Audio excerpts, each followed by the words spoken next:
Dan Rubenstein, week 6 was a terrible week to be a top 11 team, was it not? I mean, in retrospect, I feel pretty good as an Oregon human. Defense is in a nice place, but there were moments, there were swaths of time where I was questioning everything about what Oregon might be able to do this year. Still might be, but I got off easy. You know, it was tough. We have been doing this show since 2008, as many people who listen know. And on occasion, you have weeks like this where you look at the slate, and we've joked for eons now, oh, it's always the quiet ones. It's always the quiet ones. We even called this week Snaggletooth Saturday just on the assumption that, hey, there are some jagged edges out there, and we have questions about teams. I mean, even Alabama, which came out on top in that Georgia game a week ago, you know, how they finished that game left, I think, a little bit to be desired. So just some general questions around college football. It's still so early. You don't know who is good, who isn't good. You understand where I'm going with this. So we gave it that name. We assumed that there would be some degree of madness, but nothing like this. At time of recording, 5 of the top 11 teams in college football straight up lost. Cal is playing and beating Miami as we speak. We will provide updates in real time for the people who are listening after the fact, which is always weird. We're recording this at midnight Eastern on Saturday. We'll do our best to try and keep you as up to date as possible. The team that made out the best this week, frankly, was Texas, because it was on bye. Didn't play. It didn't play and didn't have to deal with any of this madness, Dan Rubenstein. So, yeah, to say the least, welcome one, welcome all. If you're new here, hit follow, hit subscribe. We have a lot to get through today, do we not? We absolutely do. And God, it was 4 days ago, where you laughed in my virtual face when I said Alabama off of a big emotional win on the road, taking on Diego Pavia. And I took those points. Did I call it outright, Ty? You better believe I did not. You definitely did not call it outright. But I got giggled at by you when I took those points. And, it was just like a roulette wheel for me, right? Like I just threw a few chips here, a few chips there. I said, look at all these teams coming off a bye. Look at all these like weird home dog situations with feisty defenses. And not a lot of them worked out, but all you need is a couple chips on the right number, Ty. And it was, it was a fun week. It really was. So listen, as I said, follow, subscribe, wherever it is that you're finding us today. Thank you so much for downloading, for listening, for watching, however it is you're consuming the Verbal. We appreciate it. I guess you don't put the chips on the roulette wheel itself, on the board. They do not allow that. You put it on the board. It's super frowned upon, Ty. They have I learned that the hard way. They have that little plastic hook that they push the chips around with, but no, you can't put it on the wheel. That would sort of defeat the purpose. No. Go on out to verballers.com if you're interested in voting in our Verballer Top 12 poll, which will be a little bit different for week 7. Yeah. Sign up for a certified or premium Verballer tier and you get a ballot. Tonight's show is all about raw reactions. It is about reacting to the raw dog week 6, Ty. You know you've been asking for it. Let's just go through this. Let's react. We're going to give you our top 12 things from week 6. Yeah. Whatever we don't get to today, we will include as part of our Tuesday spillover episode. So yes, let's go. Kind of have like 2 recap episodes. Here is the lay of the land, okay? Let's go. Here's the lay of the land. Bama lost. Tennessee lost. Missouri got hammered. I don't even count that as a loss. They got murdered. Yeah. Michigan and USC also lost out of your top 11. Of course, though, Dan, the big one of the day, Vandy beat Alabama. They did. Vandy beat Alabama by a 40-35 score. This game was the epitome of Snaggletooth Saturday, Dan. You got to watch for the jagged edges. Even still, even you in your infinite wisdom taking Vandy into points could not have predicted a plot twist quite like this. It was just 1 week after Alabama knocked off Georgia. Bama goes on the road. They lose by 5. Yeah. Immediately following the win, fans obviously stormed the field. I don't know if you saw, but on the Jumbotron and the PA system, of course, they played the clip of and the audio for Nick Saban and his game day quote about how the easiest place to play in the SEC is Vanderbilt. Fans subsequently tore down the goalposts. I believe they paraded it down Broadway in Nashville, if I saw correctly. Yep. Which is kind of a cool scene. For lack of better terms, this is, in the entire span of time that we've been doing this show, one of the craziest results I can ever imagine. Have you seen the movie Slumdog Millionaire? I have. So obviously the big, not twist, but the reveal in it is he knows all of those answers because of very specific life experiences coming across the answers on that game show. The way that Vanderbilt beat Alabama, the plays that they called, the situations they found themselves in, the play calls that they called that resulted in huge plays on 3rd and short, 4th and short, whatever. It felt like that was all assembled over the course of this season, right? It didn't feel like it was like the game plan was come up with Tuesday late at night or something like that.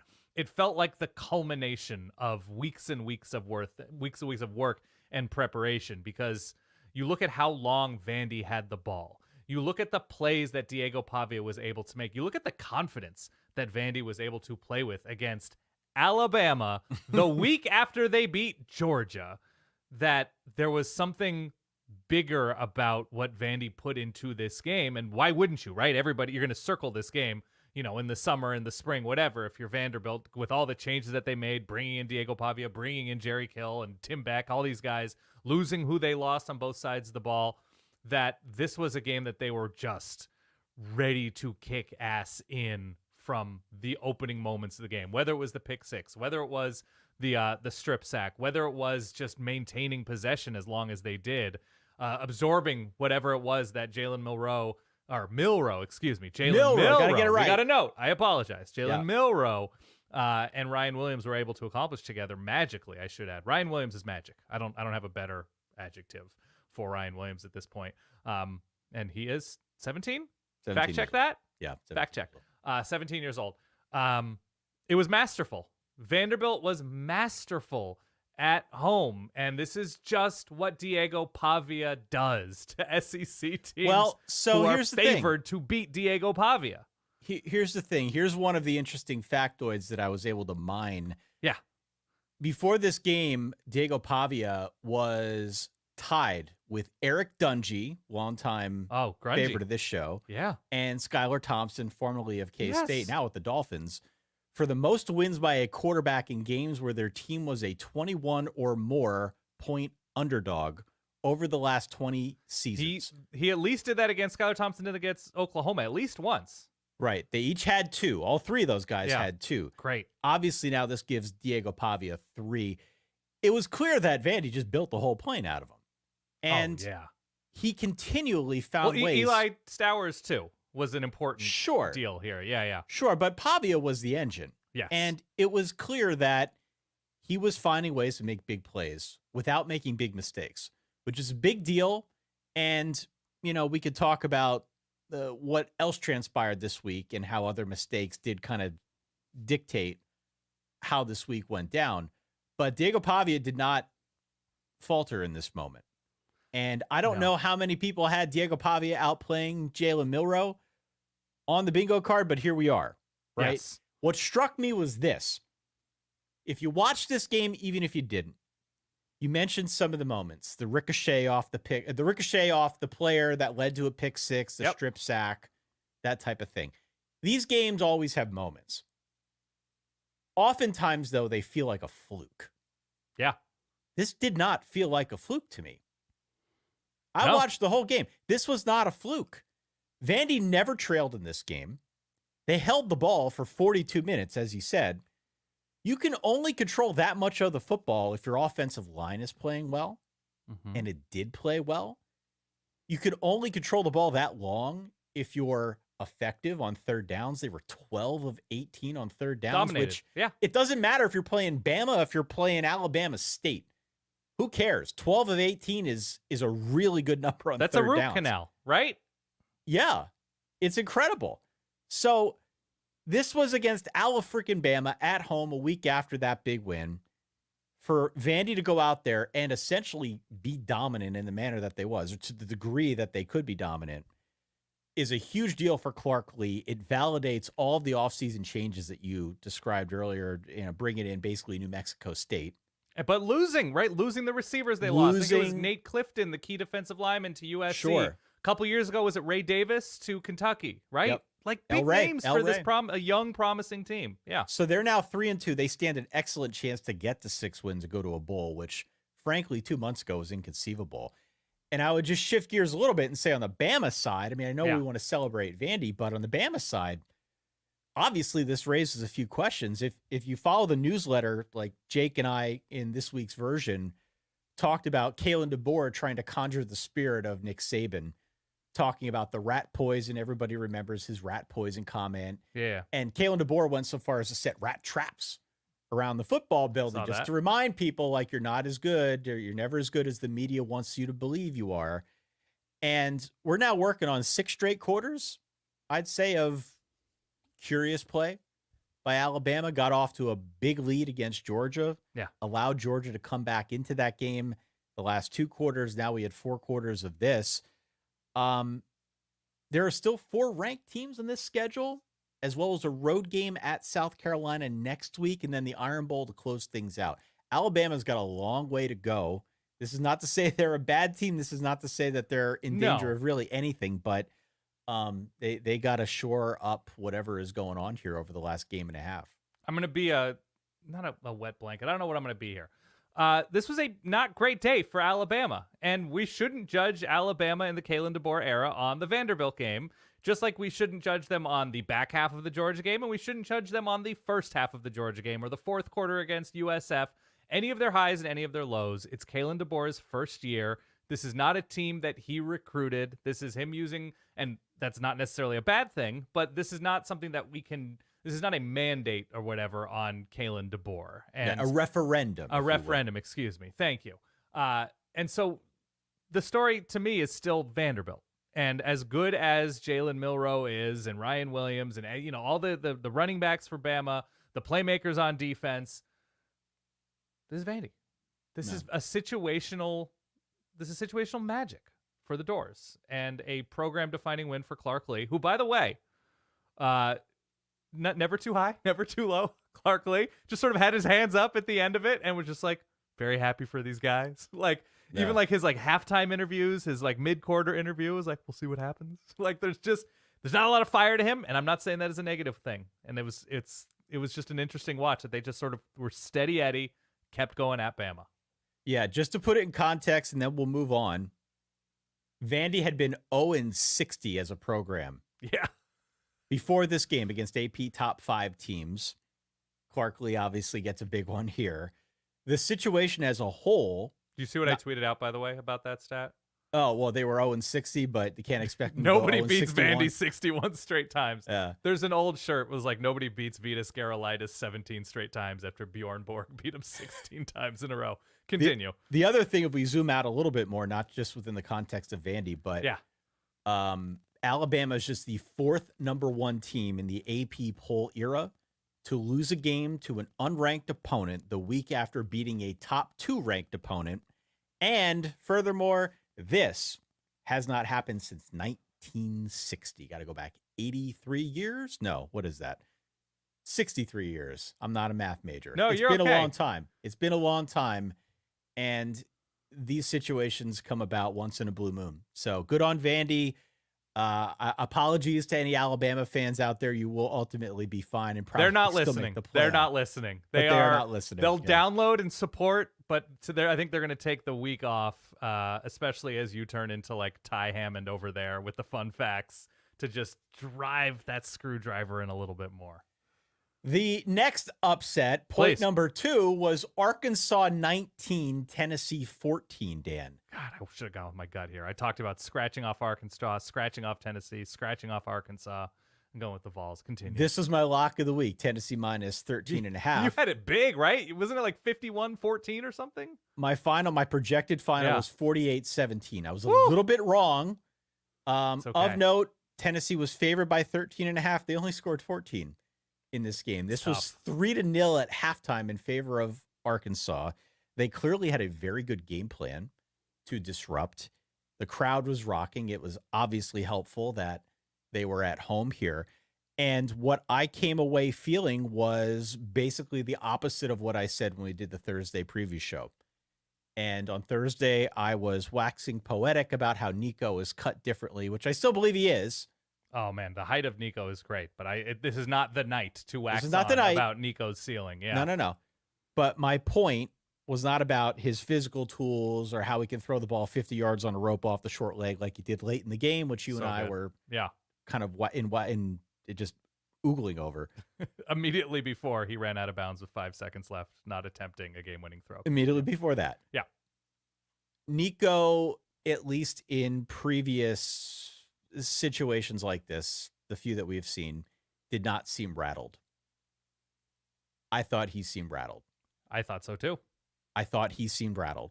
And I guess that's a sign that he is human after all. All the kickers in college football may have turned into aliens and they're now hitting 55-yarders, but to assume that Nico was this alien quarterback who is going to come in there his first year as a full-time starter in big SEC play with Tennessee riding high in the playoff kind of at their, within reach, and to assume that he would not feel any of the pressure this season was probably a bridge too far. Well, I And mean, we saw it here. You think about the context of Nico's young career at Tennessee, right? 5-star comes in, is like poster boy for like the crazy money surrounding the NIL world, $8 million allegedly, right? Coming in and winning a bowl game and coming into a program that's putting up bonkers offensive numbers and sending Hendon Hooker to New York and like, I don't know, maybe the best of Joe Milton, but like this is such a quarterback-friendly offense, and he is an athlete in the way that Joe Milton and Hendon Hooker aren't necessarily. And, there's like the legend of Nico. He sits for a year. You can't wait to see what he does. The receivers that come into the program, and Chris Brazzell and Brew McCoy, Dante Thornton, right? Like all of this firepower, the emergence of Dylan Sampson. And we forget he's a young quarterback in the SEC. He's a young quarterback that's going to be thrust into difficult environments, whether or not the team is excellent. That, like, I mean, I'm raising my hand here, too. I'm guilty of saying, like, I think he's going to be, like, one of the best 5 quarterbacks in the sport. Like, I'm heaping praise upon him like he has arrived, but, like, process is continuing. And the story here, to me, is on the other side of the ball. That Arkansas, with their close calls this season, with their struggles at time this season, going even just last week against Texas A&M, and the way that the offense was shut down and the offensive line was overwhelmed by Texas A&M, which, by the way, looks a little bit better considering what Texas A&M did today, that Arkansas is fighting impressively. Now, probably should have taken advantage and won that Oklahoma State game, because that game has aged worse with Oklahoma State's season continuing the way it has. But who is it? Braylon Russell, the running back, just the huge runs near the end of that game. Like big dude. Talon Green going down with what looked like an ugly injury, but popped onto his feet, and it was Micah Singleton coming in and making some plays with his feet and a couple screens here and there. Singleton, yeah. Malachi Singleton, former excuse me. 4-star, yeah. Former 4-star. And I don't know, man. Arkansas just piecing together this win, getting Tennessee the hell off the field in that first half. You mentioned being shut out in that first half. I mean, it's tantalizing now for Arkansas. We're like, all right, what do we do the rest of the season? We just shut out Tennessee in the first half and took them down. What are we doing to back this up? But man, what an impressive Saturday night in Fayetteville. It really was. And on the point of Talon Green, yeah, I mean, we talked about this a couple times over now. The raw ability of Talon Green is there, and you can see it on display on most plays. Keyword raw. Yeah. Very raw. He is a raw talent. But the best of him is really exciting. Yeah. He made 2 throws late on consecutive plays, sort of fades down the sidelines, one after the other, that were just dimes.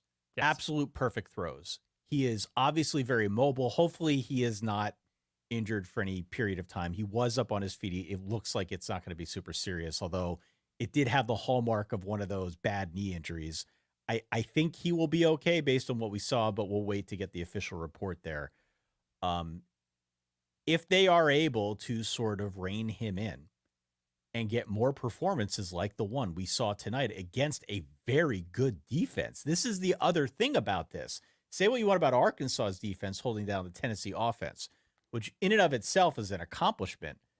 But this Arkansas offense going up against this Tennessee defense is its own matchup to talk about. That's its own podcast, because this is a really good Tennessee pass rush and defense as a whole. And for this guy who we had questions about his decision-making and some of the rawness that we have seen on display, for him to cut them up the way that he did, this is a really damn impressive performance to throw for 266, not turn the ball over through the air. He outplayed Nico. He outplayed Nico in this game, and he did so as basically a 2-touchdown dog.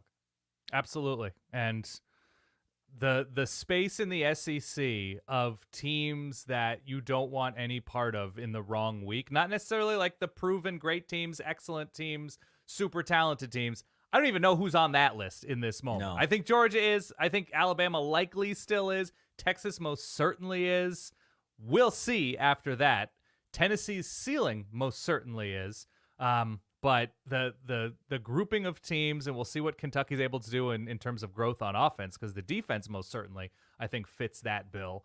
That feisty one side of the ball is pretty crazy, or you catch them in the wrong week, you're going to be sorry kind of list of teams between, LSU, Oklahoma's defense, whatever. It's going to be a dogfight these last few weeks. Let's go to point number 3. This was Texas A&M just murdering Mizzou. Guess who just got murdered? Yeah, Texas A&M's in that conversation. Ole Miss is in that conversation. It's wild. Continue. Turns out that my vision, the one that came to me in my sleep. I was going to do a remix of that part of the show. I just ran out of time. For people just tuning in, it came to me in my sleep one night this past week that Mizzou was going to win 34-31. So I picked them. I threw a few shekels on 34-31, not enough to put me in the poorhouse, but just in case the universe was sending me signals, I decided I didn't want to miss out on that opportunity. Was it like a peyote Wednesday? Did you take anything before bed that night? Was it nothing? I drank a LaCroix, not a sponsor could be, and I went to bed. Okay, a little LaCroix. So, guys, if you want to make some money on college football, drink something else, yeah. Avoid the very specific bubbly. A&M won 41-10. Yeah. This game was never close. And honestly, 41-10, that score makes it sound closer than it was. Was it 31-0 at one point? Yeah. I mean, A&M had over 500 yards of offense, twice as much as Mizzou. The biggest takeaway for me was that if you watch this game, the A&M defensive line absolutely ate Mizzou alive. Yeah. Mizzou could not run at all. Frankly, they could barely block. Brady Cook got sacked 6 times, generally had no time to throw at all. There were moments when they'd show a replay of Mizzou's line, and I just kept thinking to myself, oh my God, this looks like bad computer AI in the video game.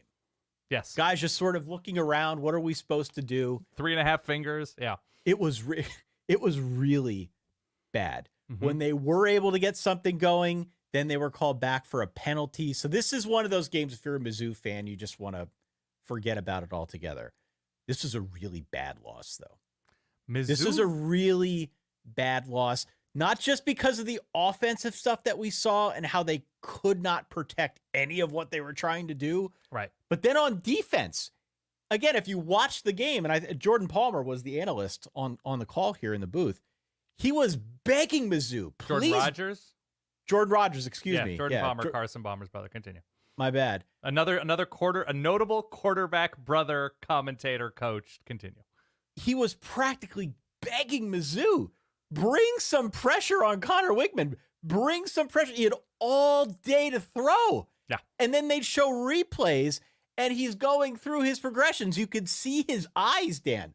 1, 2, 3, 4. Interesting. I think I'm going to go here. Ooh, what's going on he had over here? All day to throw the ball. Yeah. And by the way, it was Connor Wickman. He was back. He looked good. Looked very sharp for his first game back. Yeah. Looked sharp. I thought Lavian Moss, who's had some injury things as well, I thought he looked really good. A&M did not just win because Mizzou ran a weird scheme and didn't bring pressure and there were penalties. Like, all that stuff helps. A&M was clearly better in this game. It's just, I think when taken in totality, the experience of watching this game, it just felt so much worse for Mizzou than that final score would indicate. Agree. And the amount of pressure on the flip side that Texas A&M was able to generate on the Mizzou offense with 4 guys, right? Not even no exotic blitzes or anything crazy like that for most of the game. They just completely smashed them. And not anything I saw coming. A very uncharacteristic Texas A&M win if you watch Texas A&M these past few years. I have a bit of advice for any team or defensive coordinator watching this stream on the Spice Channel. Is that where we're broadcasting tonight as well? Yeah, it's a pay-per-view. It's a deep channel that you might be watching. If you're going to teach your team or instruct your team to arm tackle Le'Veon Moss, look at me right now. Don't do that. It's not going to work out. He's very good. And Texas A&M, by the way, that Mizzou win over Vanderbilt looks better and more impressive. That's something, at least if you're a Mizzou fan, to hang your hat on. This is but true. Otherwise, I still don't know if we fully understand what every win is or isn't. But this year's Mizzou has been pretty disappointing in terms of at least my expectation coming into the season after last season. I know you were not as high on Mizzou as I was going into the season, but I don't know, all things considered with who they have on offense and what they brought back, at least somewhat on defense, this was a shell of my expectation of this team going against A&M today. And man, A&M's going to be a dirty out. They are. I mean, I don't know what that means. I just made that phrasing up. I have no idea. I can't explain it at all. But it feels right. It does feel right. And it does. This game kind of validates some of what I think we were feeling coming into this one, which was we didn't know which version of Mizzou we were going to get. In part because we didn't know what to make of some of those close games. You mentioned the Vandy game, but also BC was close for at least a half. And on the A&M side, we've both kind of picked up these notes of, hey, they're getting better. Yeah. It feels like the trajectory is going up and to the right here. And we don't know how soon they're going to explode. They may never explode this year, but this is a big win. This is a big win. And I thought it was very, very telling about, to your point, where Mike Elko has this team, because it wasn't anything exotic. It wasn't anything overthought. It very much was the Underthink Express. Yeah, it was great. Beat the absolute brains in of Mizzou here by 31 points. So good on them. A nice win. And hopefully this is something that they can build on. I don't know where Mizzou goes from here. It felt like so much was wrong in that game that I don't even know how you unpack that. I'm going to have to read more on that. Who else lost in the top, what did you say, 11? Yeah, we had Washington beating Michigan, 0.4, 27-17. And then 0.5 here on my list is Minnesota knocking off USC by a 24-17 score. So 2 upsets in the Big Ten. 2 of its top 11 teams also go down, both of which were on the road. Not a great week to be a road team also. Not a good week to play a team coming off a bye also. A lot of points here that we need to unpack over the course of the next few days or so. How much of the Michigan game did you watch? A good deal of it. I want to rewatch it, but I did watch a good deal of it.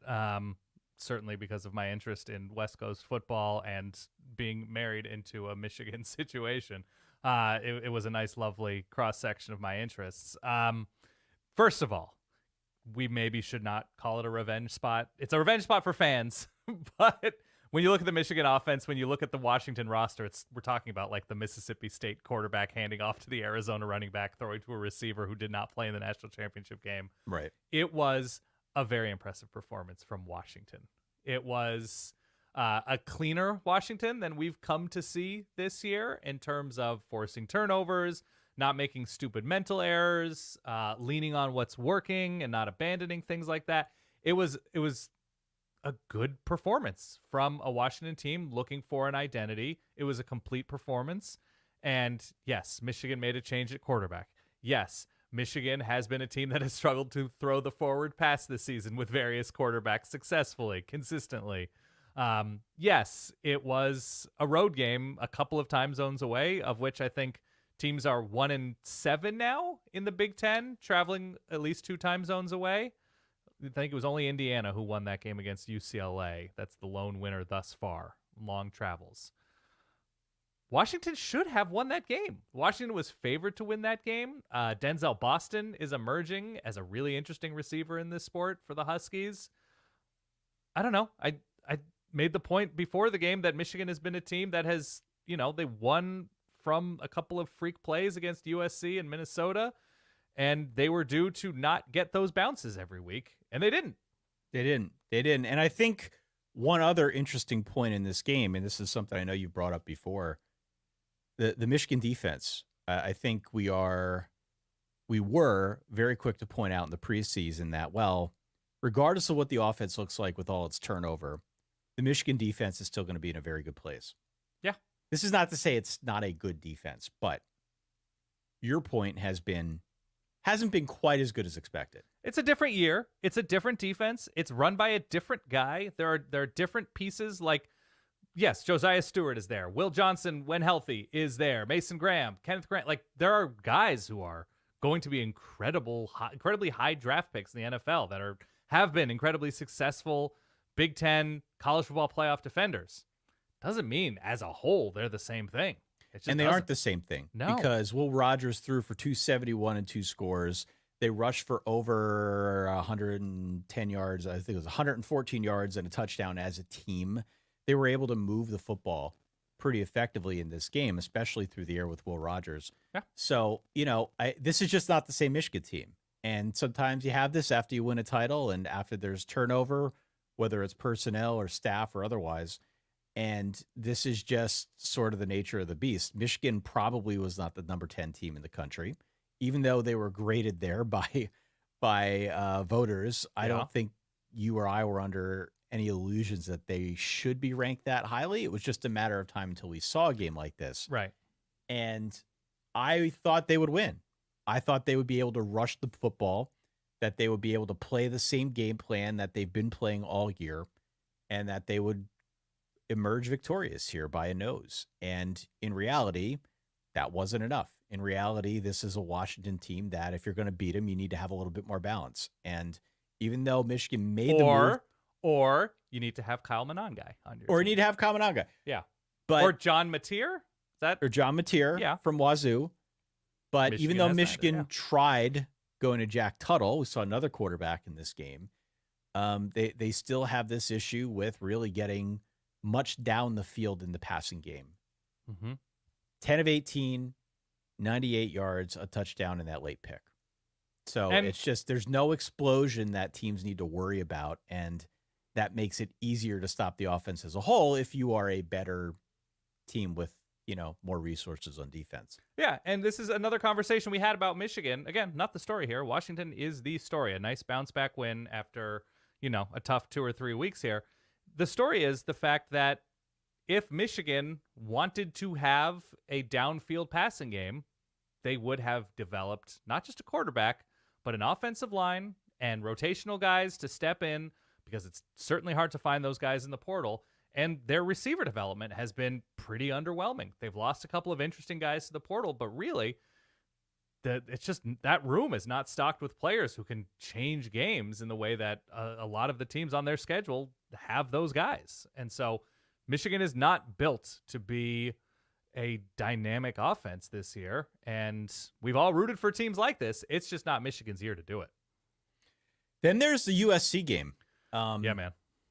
Minnesota won this one 24-17.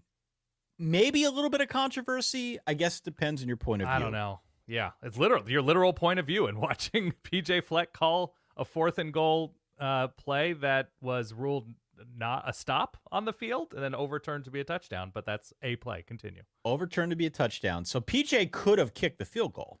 Yes, about 50 some odd seconds left. About a minute in the moment, yeah, give or take. And it was 4th and goal. It would have been a chip shot field goal, such that the wind wouldn't even have played much a factor. No. Let's be honest. But he decides that he wants to go for the touchdown, which I thought was a bold move. I was standing up and did the surrender cobra, trying to figure out why is he doing this, because hopefully this won't come back to bite him. And had been played played USC's offense well. The Minnesota's defense Played him real well. Had played USC really well to that point. Yeah. Played him extremely well. He decides to go for it. They do sort of the tush-push thing, the quarterback sneak. Max Brosmer on the field is ruled short, but then they go to replay, and our friend Yogi Roth was on the call, and he was sort of talking it through, and it was clear that Max Brosmer's helmet, his torso, seemingly the football, made it across the goal line.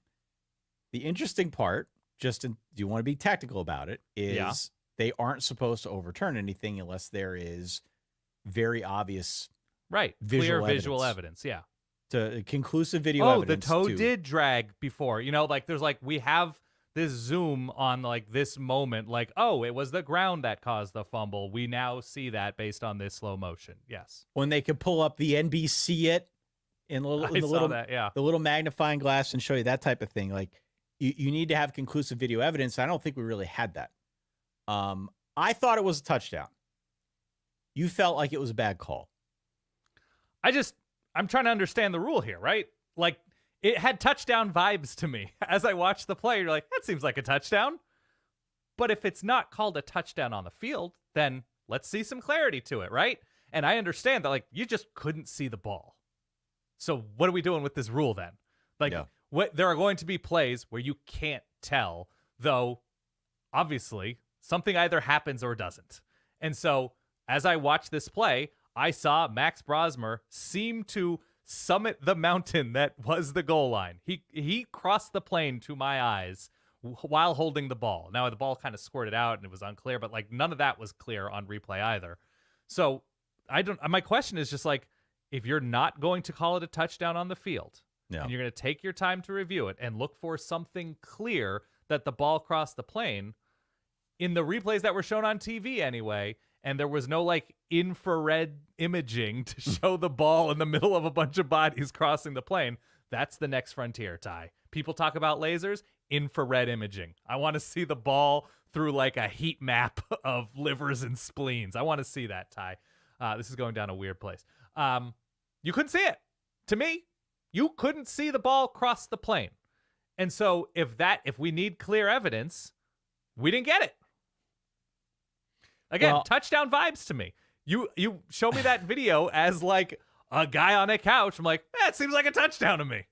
But I agree. What are we doing with rules if we're not going to stick to them? Put the chip in the ball. I need the chip. You need a chip, sure. Or lasers or whatever. We need to figure out a way to do this. Maybe that could be the next frontier. Yeah. Max Brosmer, 3 rushing touchdowns here. Mm-hmm. None bigger, of course, than that last one.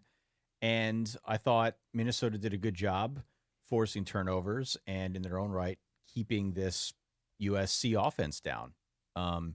More to the point, Big Ten teams traveling 2 or more time zones have not fared very well thus far this season. We will see what happens next week as Penn State travels to USC, as Ohio State travels to Oregon. There are some more situations like this that we're going to see unfold throughout the course of the year, but this is just another example of one of those games that we called out, frankly. It's been really tough to travel that far, especially into a raucous home night environment, and expect to come away with a victory. And Minnesota got the job done. So after PJ Fleck and Minnesota on the whole urged fans not to give up on the team, they certainly reward that loyalty by knocking off the number 11 team in the country, 24-17. Very strong, especially the way that Michigan game ended for Minnesota with the phantom offside on the onside kick. I understand the frustrations if you're a Minnesota fan and feeling gleeful after this one. You should. That was a really impressive win from Minnesota, especially with what they were able to do in bottling up and keeping USC's offense in front of it. And if you're a USC fan, I feel for you, but if you need a play at the end of a game and you give away what you did during the game, looking as arrhythmic as USC's offense looked at times in this game, you didn't necessarily earn a win. And when you had a minute to drive the field and you couldn't do it successfully with a whatever 4th, 5th year quarterback and all these, I think pretty tremendous receivers, you had a shot. You had a bunch of drives to get it done and you didn't. And so I'm not going to cry a ton of tears for USC in this one, even if I disagree with the way the refs handled that specific scenario. Point number 6, Yeah. as we come on the air this evening, talking about week 6, is let's stay with the Big Ten for a second. Oh, baby. The Big Ten's in an interesting place right now because as I look back, I feel like I have more questions than answers. So we just talked about the 2 upsets, right? Michigan, USC were highly ranked. Both go down. Yes. Ohio State, truly the only team that separated against a good opponent. I guess we can debate Oregon. Whoa. We can debate Oregon. No. Ty, let's take a knee real quick. I'm going to give you the option right now. Indiana or the field. Okay. I don't know, man. Indiana struggled for a while with Northwestern. You know, Double dig win on the lake, Ty. Beautiful day, by the way, in the North Shore of Chicago. They struggled. Ohio State pulled away late. Mm-hmm. They eventually end up winning this game 35-7. They win going away against Iowa. That was a nice win for them. The Oregon game, nice second half. Nice second half. The Oregon game on Friday night left a little to be desired on the part of Dylan Gabriel. Two throws. So there was that. 2 horrible, just daggering throws. The Penn State game was frustrating at best. 27-11. They knock off UCLA, excuse me. But no Nick Singleton. Nick Singleton was out. He was out there. He was dressed. He did not play. Okay. He'll be fine. I'm not worried about that situation. The Nebraska game was 14-7. We expected a rock fight there. They end up beating Rutgers.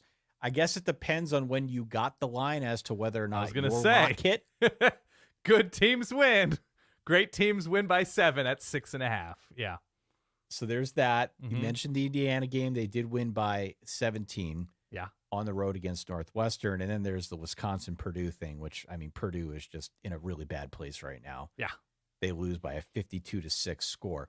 I guess the broader point here, the broader question is, what does the totem pole look like now in the Big Ten? Is it truly Ohio State, Oregon, and then Penn State and Indiana? Like, how would you rank these teams as you think about this? Because I'm looking at it right now. I'm looking at the whole of college football, and Ohio State might be one of the only teams I feel like we can trust. Yes. Ohio State is the most trustworthy right now. And I came away impressed with their second half strategy of like, well, we're not really consistently doing much on offense. And when we do, we kind of mess up at the end of a drive. What if we just kind of threw it downfield to Jeremiah Smith? Like that? What if we just one hand, 2 hands, it doesn't matter. And so that was a nice little strategy by Chip Kelly and Ohio State. And as the third quarter unfolded against Iowa, they overwhelmed Iowa and the Iowa offensive line and Cade McNamara, and they looked like a championship team. As far as trust at the top of the conference, I'll put Ohio State and Oregon alone in this moment. Oregon has not given up a non-garbage offensive touchdown in a few weeks. Their defense, and especially their defensive line, is looking quite strong. They're taking care of business against weaker opponents like Oregon State, UCLA, and Michigan State. Looked pretty similar against Michigan State as Ohio State did. I'm sort of wait and see with Penn State after 14 points for the majority of that Indiana game. Not really separating from Bowling Green. Like, I don't know. Recent performances make me think Penn State has a very good defense and an offense that, drive to drive, quarter to quarter can be variable. Indiana, just got to see him against a power team. Just got to see him against, we need a measuring stick game for Indiana. I don't know when that happens. I suspect it's happening relatively soon. I don't know if it's this coming week or the week after. Who does Indiana have coming up? Yeah, Indiana's got Nebraska next. Okay, that's interesting. They're on bye this coming week, so they're coming out of a bye, going to Nebraska, and this is when it really starts to get interesting for them. So Indiana 6-0. Congratulations to the Bowl eligible, Hoosiers. yeah, bowl eligible, but Nebraska, Washington, at Michigan State, Michigan, Ohio State, and Purdue. Their final 6 games of the year, buddy. If they are somewhat in the vicinity of what they've shown themselves to be. 10 Indiana? They're not built. Okay. we're getting ahead of ourselves, but I think Indiana. I think it's okay to put yourself out there and allow yourself to be hurt, right? Dance like nobody's watching, etc. They're not built. They don't have the depth. Like, in my mind, I think about a 10-win team a certain way. And I think Indiana, depending on how they recruit, I know they're in it for like a 5-star quarterback right now, a potential flip. Yeah, if they continue to play at this level, but there's a reason why we say depth, right? That when a left guard goes down, when an outside linebacker goes down, when a safety goes down in week 9, week 10, and you don't look the same because you haven't built up your roster over 2-3 years, your team's just going to look different. I'm not saying they're going to lose to Michigan State or Michigan. I think Nebraska's going to be a problem for them. Where's that game? Lincoln? The game's in Bloomington. Oh, okay. I think that game's going to be a problem for them, though, because Nebraska's going to give them a taste of the shirts, defense they have not seen. And Okay. frankly, some of the other schools that they've got coming up here, Michigan, even Michigan State has played well on defense. Ohio State, it goes without saying. They're going to get a chance at some actual defenses here. I agree. Over the next couple of weeks. And I think their own defense will be tested in a way that, we've seen. By whom, though, right now, of those teams, the non-Ohio State teams? Washington? Who will likely? test their defense? Yes. I think Nebraska can test their defense. What has Nebraska done offensively these past couple weeks to make you believe that? I think they're at least a team that's got some balance to them. This is Okay. not to say they're going to go out there and put up 50, but they can run the ball. We know they can throw the ball at Dylan Raiola. 5 I think yards per attempt against Rutgers today? I think Washington has a pretty good offense. I think we saw that agree. today I against agree. Michigan. And so they're going to have an opportunity here to prove their mettle before long. There is a trust question though about them that I think is something we're going to need to monitor for the remainder of the season. Okay, fair enough. What else do you have in the Big Ten for me? Anything? Yeah, I mean, the other thing that just jumped out to me in the Big Ten, not to make this about Purdue, but the Purdue situation is pretty bad right now. It's bleak. Things are bleak in West Lafayette. It's really bleak. They lost 52-6 again to Wisconsin. Braden Locke had something like 370 yards passing for the Badgers. I don't have the exact number, but a week after getting rid of their offensive coordinator, Graham Harrell, to put up 6 points against a Wisconsin team that, frankly, is gettable, that's not a great showing. No, Purdue's the cure for the common Big Ten team at this moment. We've got Oregon versus Ohio State next week. We've got Penn State versus USC. We'll talk more about that on the Thursday preview show. By the way, next week looks ridiculous in terms of high-level matchups. Don't know if we'll see this level of upsets, but you will see some heavy hitters playing against one another. Point number 7 is something I'm calling the ACC Blender. I was going to say, this next segment of the show is brought to you by Eli Holstein, Eli Holstein, your struggling offense maybe could have had him. Eli Holstein transfers to Pitt from Alabama. This is a new-look Pitt offense. Pitt is undefeated. Pitt won in Chapel Hill for the first time after 7 previous losses.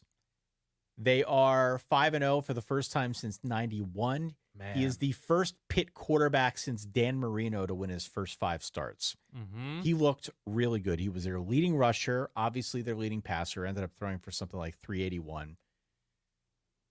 Pitt looks good. They look good. They struggled for a while with North Carolina. This was a back and forth game. They eventually pull it out late. 34-24 was the final. Mm-hmm. I feel better about Pitt than I do Indiana. I feel similarly, though, in terms of that trust factor. I'd like to see them play against a better defense. I'd like to see them play against a better offense. I suspect before long we'll have an opportunity to see that. But at time of recording, I'm looking at teams like Pitt. I'm looking at teams like my SMU Mustangs, who suddenly are back from the dead. Yeah. We wrote them off. I wrote them off. Completely redeem yourself. Yeah. Prematurely after that game against BYU, 18-15, whatever it was. It was a horrible game. But SMU goes to Louisville and wins by a 34-27 score. It's the inverse Big Ten, right? It's all these Big Ten teams who can't travel. In the ACC, they're well rested. They're all TSA pre-check. They're very good at folding. They pack sensible snacks. They've got the neck pillow. We're talking about expert travelers in the ACC. They're wearing loafers, so they're not fumbling with their shoes at TSA, Ty. They just have it as a science. They're George Clooney and up in the air. They were very, very good on the road this week, to say the least. Yes. And SMU, I think, was a good example of that. Kevin Jennings had a really good game. Kevin Jennings is like Thomas Castellanos, but with 30% more calories. Okay. He's a better version of Thomas Castellanos. Yeah. Okay. He's the expanded edition DVD. Exactly. Okay. So SMU wins. Clemson looked really good on the road against Florida State. They end up covering that point spread. I think the conference as a whole is incredibly interesting. It's not quite as interesting to me as the Big 12, but we are now entering into a phase where, especially if Miami ends up losing to Cal, which What's right the now score at the time of recording? they're losing 28-10 midway through the third That'll quarter. happen. Miami Especially didn't if pack the snacks. They didn't pack the cashews. especially if Miami ends up going down. Yeah. This whole conference is even more of a hash than it is right now. Pit or the field? Say it. Gut reaction. Pit or the field? The field. I will take the field. Ah, boo. I will We'll root circle for back. Pitt. I will take the field. Okay. You're rooting for Pitt. That's new from you. Why not? Penn Stater? Okay. They don't play each other. I know. They should. Cowards. Georgia Tech won. They knocked off Duke, gave Duke their first loss. UVA beat Boston College. Nice. Yeah. Nice little comeback. win. Virginia Tech, we got the very first reverb this week was someone dunking on us for picking Stanford. No Ashton Daniels in our defense. He was day-to-day, lower body something after the Clemson game, excuse me. I thought they looked pretty good, 31-7. That they game was did. never close. And Wake beat NC State. Really scary moment for Grayson McClellan. Saw that. Just a brutal hit. They had to stretcher him off. I hope he's okay. But Wake gives NC State another loss, which has turned into one of the sort of shrug moments so far of this season with what we've seen out of NC State. Can we go back to Pitt for a minute? If you wish. Of course I wish. Pitt finished last year with the 124th most efficient scoring offense in America, points per drive. They were at number 15 nationally. I'm not here to recite statistics further. Eli Holstein's really fun. I don't know how great he is. He's a little bit reckless in a way that I kind of treasure. Yeah. But Des Reed is quite fun. The defense got some stops and harassed the North Carolina offense. I feel bad for North Carolina in this moment. But Pitt is a nice example, and I joke about, like, you could have had Eli Holstein. I don't know what Eli Holstein's transfer recruitment was like. But those Pitt receivers, again, North Carolina's defense, running wide open, Ty. Yeah. Wide open in this game. There were plays where two receivers could have come down with the ball. I don't know. Pitt is just, what did we say? We made jokes about this earlier in the week about Oklahoma State. The third law of Gundy motion or something like that. As soon as you think Pitt is toast, as soon as you think Pitt is cooked, they randomly go 9-3. As soon as you think Pitt, they're pretty decent. They're bringing like a bunch of guys on defense. They hire a crazy offensive coordinator, probably with the wrong Signetti, and look like trash. And Pat Narduzzi is endlessly entertaining to me. But as soon as you think one thing, they're the other thing, and they might be the most college football team this year. Yeah. By the way, let me just pay homage to my sweet, sweet SMU Mustangs. Oh, of course you should. Because they have put this thing together. They look good in this game against Louisville. This was a good game to watch. It was probably not a fun ending if you were a Louisville fan, but I commend them on keeping this thing together, on finding a way to make the quarterback change midstream, finding a way to build some momentum back up now as they head into ACC play. Again, with the state of this conference. And by the way, Miami just gave up another touchdown and is now down 35-10 midway through the third quarter. Whoa, dude. Okay. That's a with this being the state of play in the ACC. Yeah. Anything is possible. I'm not saying SMU or Pitt or any of these teams, Louisville, it doesn't matter. I'm not saying any of them are going to win the conference, but right. I'm just saying it's out there now as a result of losses like we have seen all throughout the course of today. And SMU, with their momentum is now currency in college football. I would rather have that than not. to go on the road to beat Louisville in the manner that they did, to put up 34 points, Mm-hmm. I thought was damn impressive. I give them a lot of credit for this, for putting it back together. I think I'm back on the bandwagon. You're back on it for SMU? Why not? You only live once, right? I know. Why wouldn't I look, be? we looked at their schedule with all sorts of assumptions in August about, well, Florida State's going to be a tough out, even though it's in Dallas at SMU.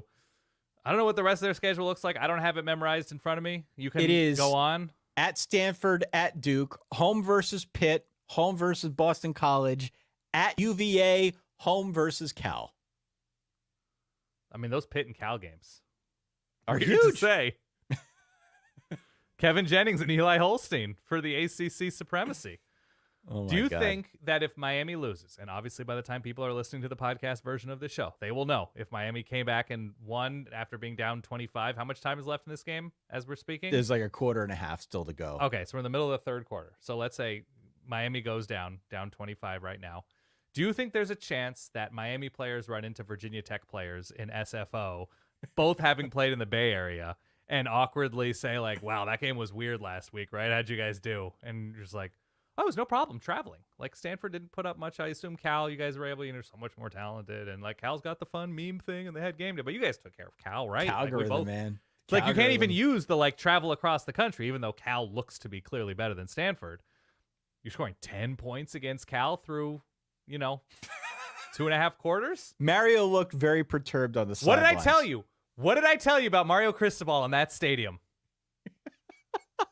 Ty, I'm just telling you, you could go on, and I'm not going to put you on this spot, but like if a current husband or boyfriend came to you and be like, tell me about this person you dated way back when, like a little, like, do you have any notes? You'd be like, oh, I've got notes.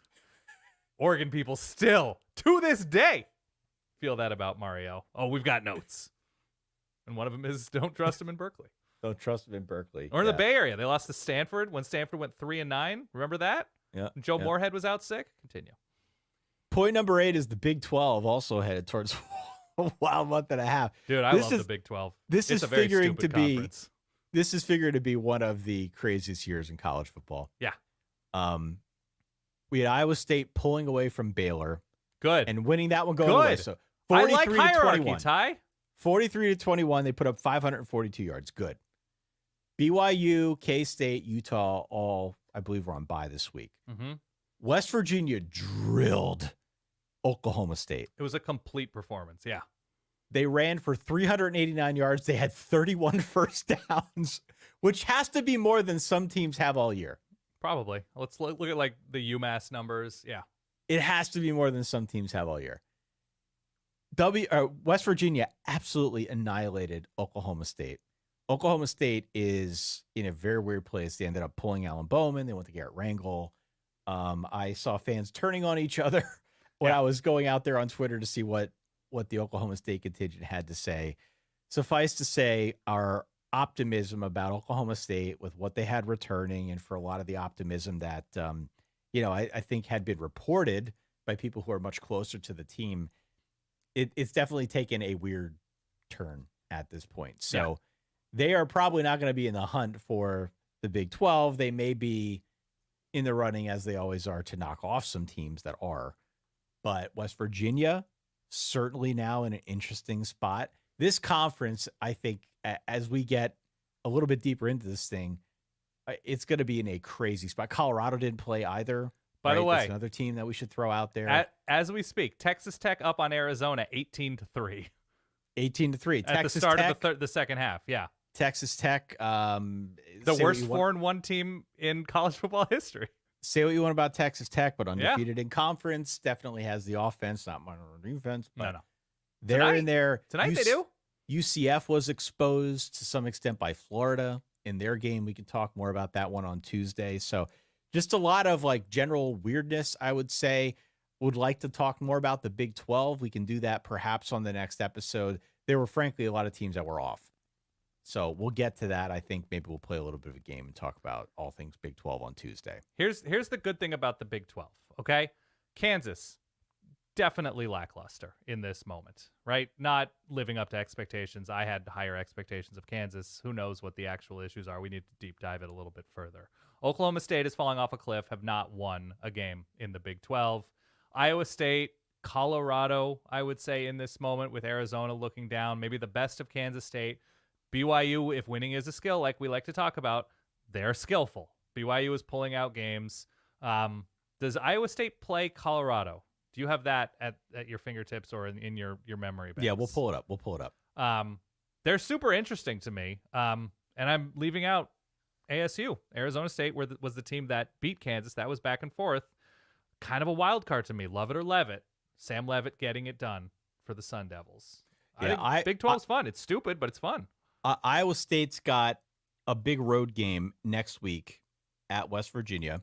Great. They've also got UCF at home, Texas Tech at home at Kansas. They close out the year, final 3 weeks, home against Cincinnati, on the road at Utah, home against K-State. So it's backloaded, but part of why I really like this team is because it feels to me like they are complete. Who?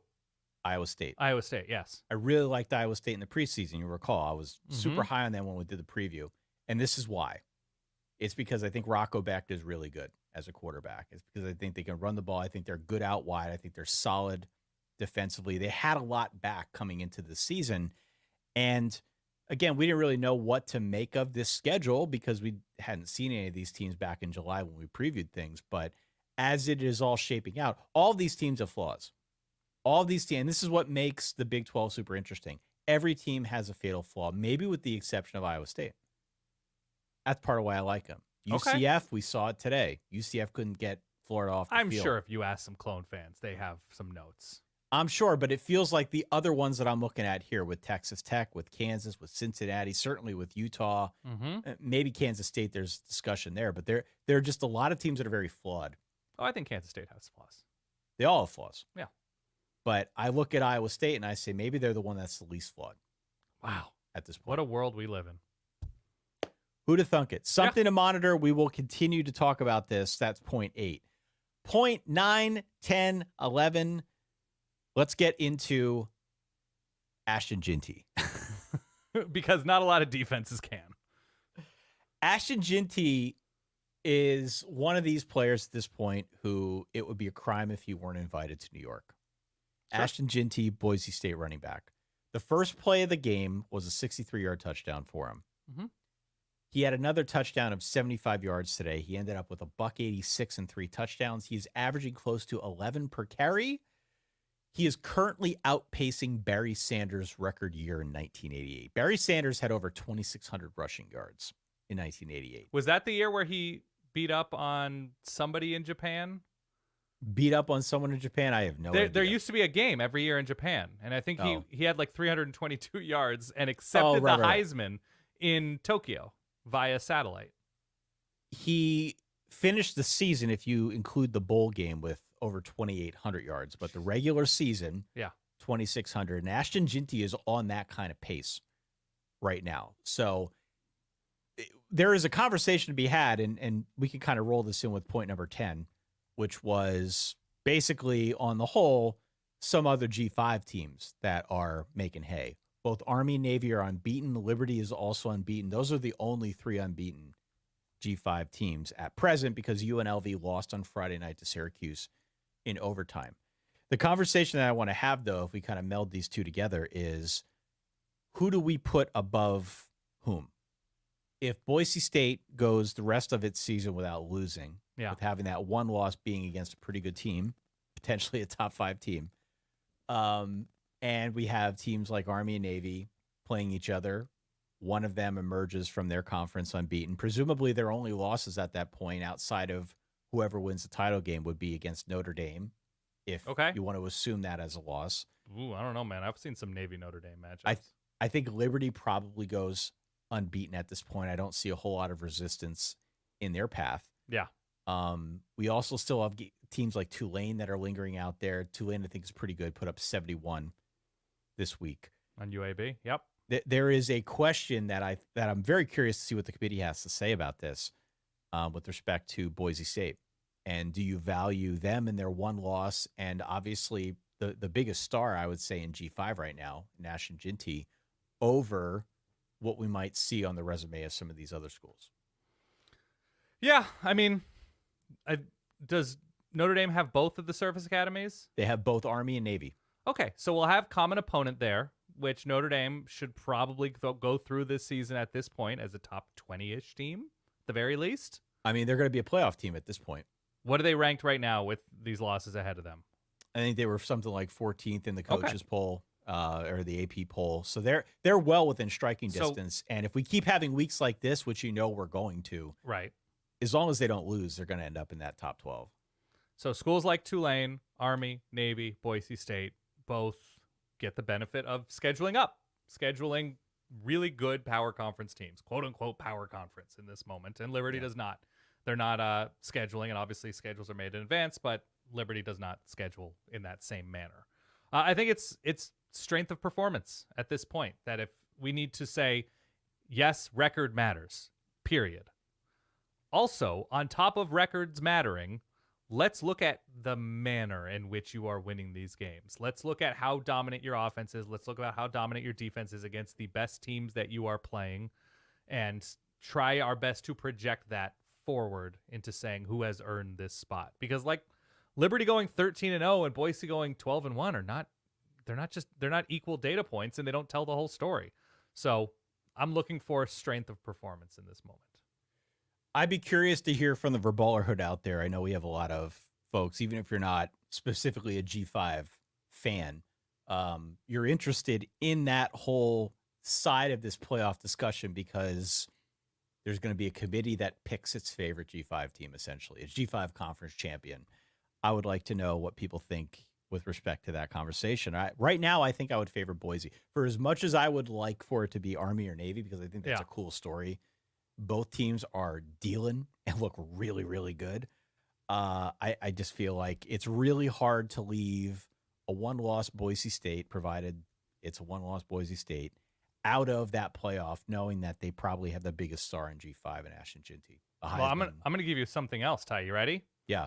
There is a G5 team that beat somebody on the road by 20 today, beat somebody by 20 2 weeks ago, beat Texas State last week, beat Hawaii by double digits, beat Rice by 20, and did lose to a power conference team comfortably. And that is the Sam Houston Bearcats, Ty. Was it Casey Keeler from Delaware all those years back? Is that his name, the head coach? Right. But we're just going to have these schools pop up, and we're just be like, I'm sorry, is Sam Houston 9-1? Should we be having a Sam Houston conversation? I mean, he's done great things there. But I don't know. I just, it's week 6 right now, right? It's still happening. I think we should just appreciate that Army and Navy are undefeated, that we're having these stories of these teams growing. We're having Ashton Jeanty, by the way, gets wrapped up. It just keeps going. He's incredible. It's a suggestion. Tackling Ashton Jeanty is nothing more than a suggestion. When you're able to tackle him, that is a success story. We should give like All-American status to anybody who just wraps him up for a loss. It's great. The interesting thing about his gait when he runs, watch his helmet. It stays perfectly level. Oh, yeah. He has such a fluid running motion. He's like a shark. He's perfectly evolved over millions of years. And there is no wasted motion. Yes. Incredible. They've had a couple of those running backs in Boise like that are just killers. It's great. Doug Martin. Absolute killers. Yeah. Absolute killers. And I'll just call this out real quick, and then we'll get to points 11 and 12 and read tweets and play reverbs and all the stuff that I know that people are here for. The UNLV game on Friday night was a lot of fun. It was bonkers. It was great. It was a bonkers game. Hajj Malik Williams is really good, and I'm kind of bummed that we didn't get to see him the first couple weeks of the season. But there's still a lot in front of UNLV. I still think this is a really, really good team. My takeaway, though, was, Kyle McCord can run a little bit faster than I expected. There were a couple moments in that game where People say that about me, too. Continue. People say that about you and me as well. Never, not a single time has somebody watched me run and be like, I didn't figure him for running like a gazelle, and I've been proven wrong. I thought Kyle McCord was fleeter of foot than I remembered seeing. So there was that. And just Hajj Malik Williams is really, really good for UNLV. I also liked LaQuint Allen for Syracuse. There was some story, and he just looked like he was hurt. And there was a conversation he had with Fran Brown, apparently. Like, Fran was like, what do you like out of 10 injury-wise? And he was like, I'm kind of like an 8 out of 10. It's pretty bad. And he was like, you want to like rest? He was like, absolutely not. No. He just kept running. He had, 4 touchdowns in that game for Syracuse? Including the game winner. And the other one, if we're calling out guys from that game, I listed him on my list of doodlers, but Ricky White the third for UNLV. Oh, my God. The punts? Yeah. I mean, he blocked a punt. He also caught 10 balls for $135 and a touchdown. And was it one punt or 2 punts that he blocked? I might be confused, but continue. Yeah, he blocked one this week. I think he scored a touchdown on a blocked punt last week. Okay, got it. So he's on special teams, and he's very, very, very much in the thick of every special teams he's special. play. Yeah. And he's somebody who's going to play on Sundays. So just get used to Ricky White the third. He will find some way to contribute at the next level when he is done at UNLV. But what they are doing at UNLV is a good team. Mm-hmm. They're a really, really good team, and they're fun to watch. So if you have an opportunity to watch them, I would encourage it. Let's close things out with point 11 and point number 12. Point 11 is, hey, Dan, have you seen their record? Oh. Have you seen that UConn is 4-2? No. Great. Did you see what Charlotte did today? I did see that against a pretty decent ECU team. Your boy Biff Poggi, they put up 50 points on Yeah, they ran all ECU? over. Yeah. That's something. Mm-hmm. How about ULM, Dan? 4-1? Knocked off James Madison. Both Monroe and Louisiana in Lafayette, Louisiana. I don't want to piss anybody off. You're not supposed to call them Louisiana Lafayette. Both playing really well. Yeah. Have you seen Troy is 1-5 under Jared Parker, my boy? I know you're following closely. I know you have Google alerts. I know you have push alerts for all Troy football news. Yeah. I still can't believe they hired the guy. Yeah. I don't understand. I know there was connective tissue there, and 1-5 makes perfect sense to me. App State is 2-3. They are. And they kind of look bad. Yeah, it wasn't great. It's not a simple fix this and it's going to get better. It seems like, despite the fact that this is a team that had a lot back, there were high expectations for this version of what Sean Clark's squad was going to look like. Not looking good. 2-3. No. Can I give you a record? Please. The Houston Cougars, Ty, are 2-4 now. Okay? Yeah. I don't think Houston had scored a touchdown in like a matter of weeks. Yep. It gotten pretty dark in Houston. They make the change early against TCU and go to Zion Chris, who immediately goes 15 of 18 and has a 71-yard touchdown run straight up the gut of the TCU defense. And no, 2-4 is not an impressive record. This is a campaign platform I'm running on. 2-4 is way better than 1-5. And Houston's 2-4. And they ran all over. They held on to the lead against TCU, who could not get things going on offense, whatever. But Houston, Willie Fritz, we'll see what Zion Chris. He's like a good-sized dude, I want to say. He's built solidly. He's obviously fast. I wonder what they look like moving forward in this big, weird Big 12. San Jose State is 4-1. They are. Ken Niumatalolo having a good start to his campaign. Air Force, on the other hand, is 1-4. Maybe one of the worst teams in college football. Yes. Which is weird because they've had a good run at Air Force. This is just not the year. No. Not the year at all. Just want to call some of those out. Yeah. Point number 12 comes to us from our YouTube chat. I'm going to call out poor Will Whipper. Oh, are you allowed to say that out loud? I guess. Okay. Would all of these upsets prove that the conversation over on Twitter about NIL has been overblown? It's an interesting point, especially since NIL is very much in the news. I need something more specific, not just the conversation. What is the specific point about NIL? That it's like ruining the sport? Like, what is the point here? I think there are a couple points about NIL. Okay. I think there is a conversation around, is it creating more parity? Mm-hmm. And I think the best case scenario, depending on your point of view, is that, yes, that's the case. Mm-hmm. I also think that there is a conversation out there that NIL has put into question the motivation of some players, right? It's not just the Matt Sluka thing that we saw 2 weeks ago now, but there have been other talks of guys that are leaving to enter the transfer portal. Presumably there's some NIL. Yeah, they want to preserve their ability to there. make money. They're not playing as much as they thought they would be or making as much as they want to make. Okay. So, do the upsets prove anything from an NIL standpoint? I don't think. I don't know. It's college football. Like, this is every season.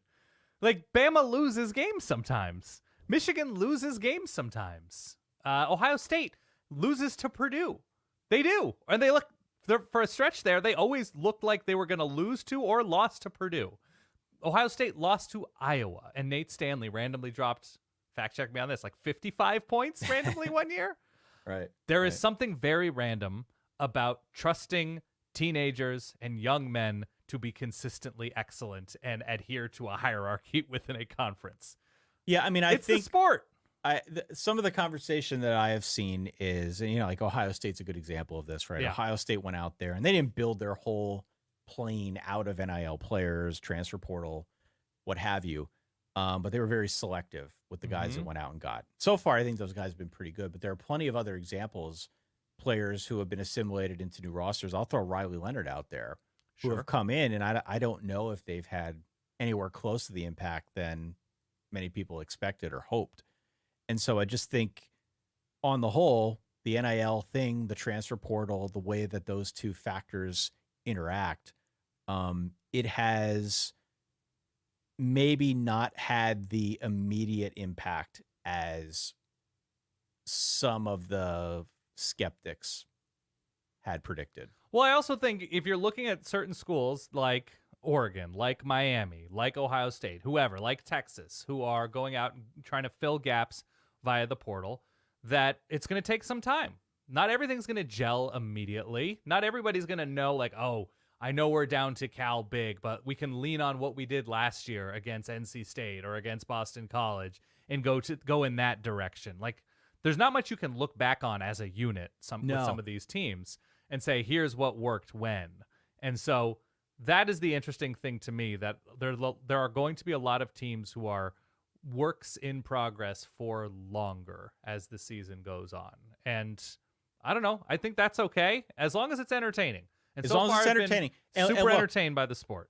And look, there are plenty of examples of how quarterbacks have basically, quote unquote, transferred down and have made their new team better. Yeah. One good example of that, I'll throw Haynes King out, right? Not to say that Texas A&M was any kind of Goliath when he left.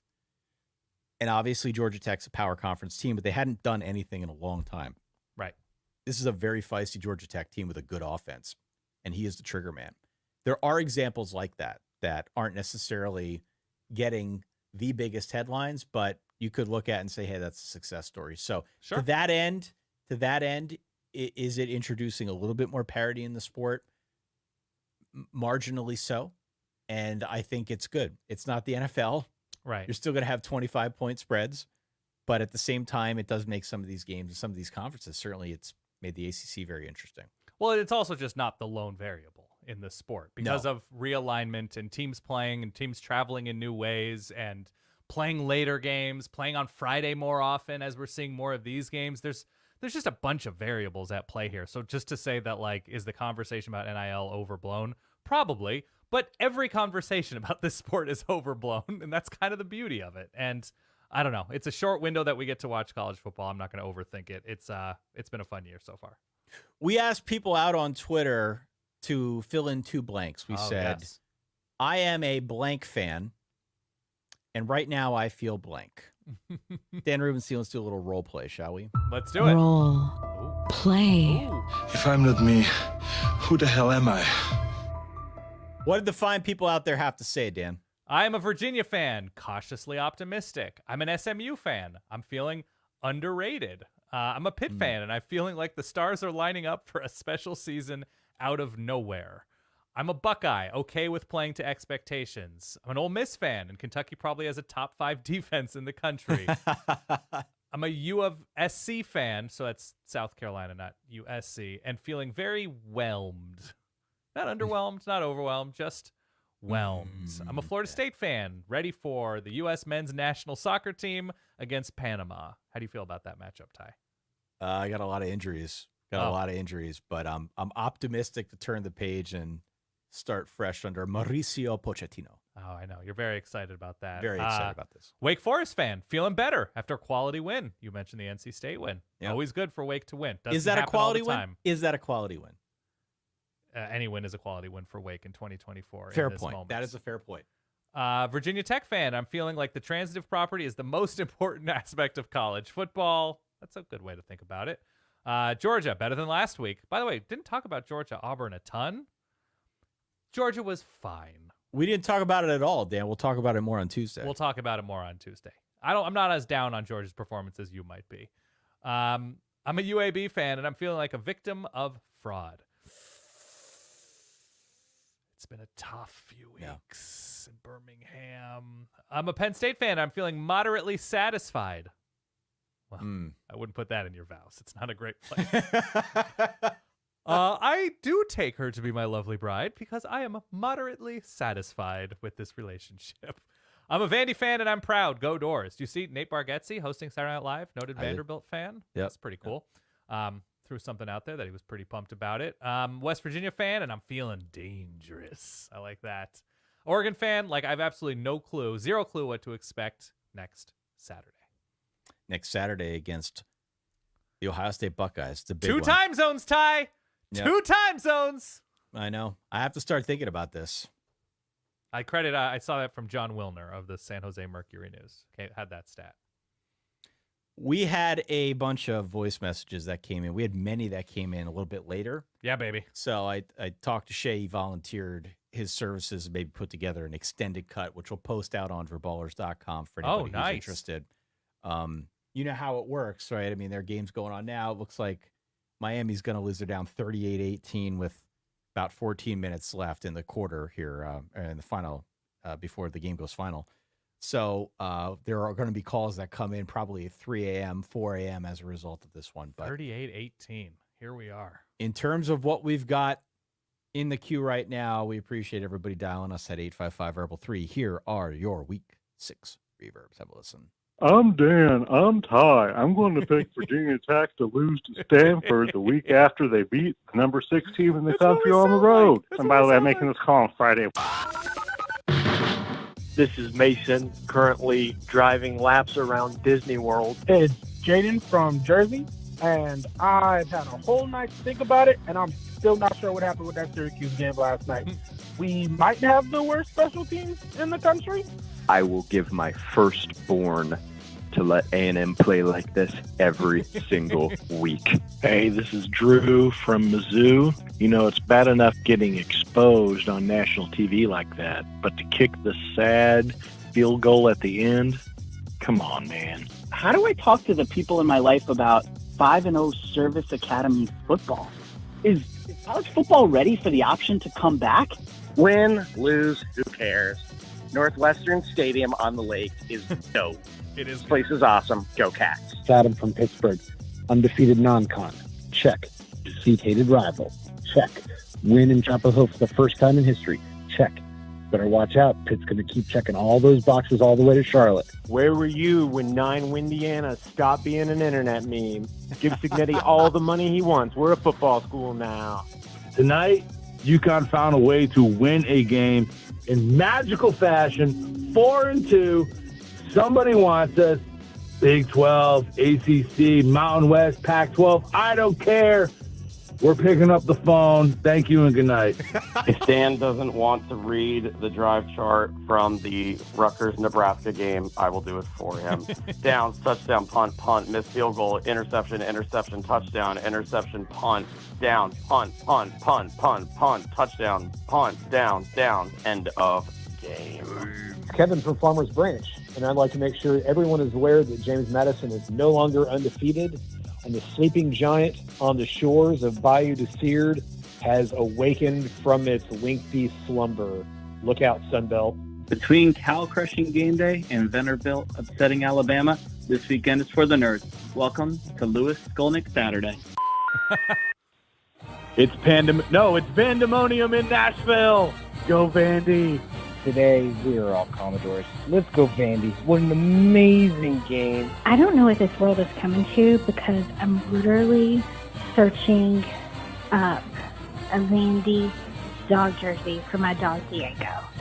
Diego Pavia is thanking God and swearing on live TV after beating Alabama. This dude might as well be the naughty Tim Tebow. Bama can handle tough environments, but I guess they can't handle an active construction zone.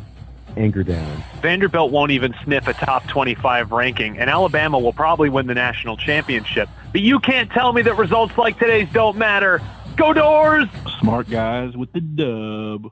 There you go. Smart guys with the dub. What a way to close things out, Dan Rubenstein. We appreciate everybody calling in at 855-Verbal-3. Yes. A wonderful assortment of listener voice messages. Like I said, there are many more that did come in that will come in over the course of the next few hours. My phone buzzes at like 4 a.m. with all of these voice messages that come in. So we will do our part to take care of whatever Miami thoughts are out there, as it looks like the Canes are going to be the 6th top 11 team to go down this weekend on a crazy week 6. At time of recording, Fernando Mendoza is averaging nearly 17 yards per attempt throwing into this Miami defense. And they just keep showing a perturbed-looking Cristobal on the sidelines. And he keeps checking his comms box, whatever is like hooked up to his belt loop, as if that's got something to do like with when it. you're losing a video game and you're like, is this controller working? I'm fine. Clearly, I'm doing everything right. Yeah. Something is glitching here. Look, longer show than usual, but obviously we had a lot to get through. We still didn't get through it all. So if you didn't hear your team, or if you didn't hear us unpack things in the level of detail that you're used to, come on back on Tuesday. We will do our best to go through it all then and there. But in the interim, Dan, this, as I said at the top, has been one of the craziest weeks I can remember. You and I were scrambling right up until the gun here at midnight. Yep. To try and put together what this show was going to look like, because there was too much to talk about. So much happening. I didn't even get to Jason Benetti carving out his portion of the Oregon broadcast to shout out the covered bridges in Lane County, which, by the way, he did. He shouted out, he was like, yeah, apparently if you tell a producer that there are a bunch of covered bridges in this county, they'll just go out and shoot video of them. And they showed a bunch of covered bridges. That's why I love this sport, because announcers love shouting out unique, like a Wisconsin announcer shouting out Lake Mendota. Does he or she need to? Absolutely not. But it's beautiful. It is beautiful. And look, what we saw today, apologies if your team was one of the victims, but this is the reason that people watch. This is the currency, the lifeblood. This is the engine behind the sport. This is the reason why we all watch. It's upsets like this. It's David versus Goliath. It's this contrast between the haves and the have-nots and the drama that kind of unfolds. So we are fortunate to be doing this once more. We are fortunate to have had a crazy week to discuss with the Verballerhood. Hit follow, hit subscribe if you have yet to do so. You can also go on out to verballers.com if you want to further support what we do. As always, we appreciate the community at our back here helping us along and guiding us through what has been a crazy season thus far, with a lot more to come. Week 7 will be crazy, I promise you. So make sure you're tuning in this week. Already nervous, Ty. Already nervous. For that guy over there, for myself, Ty Hildenbrandt, for the hundreds, for the thousands of Verballers out there in the college football ether, thank you so much again for supporting what we do. We will talk to you all soon. Stay solid. Peace.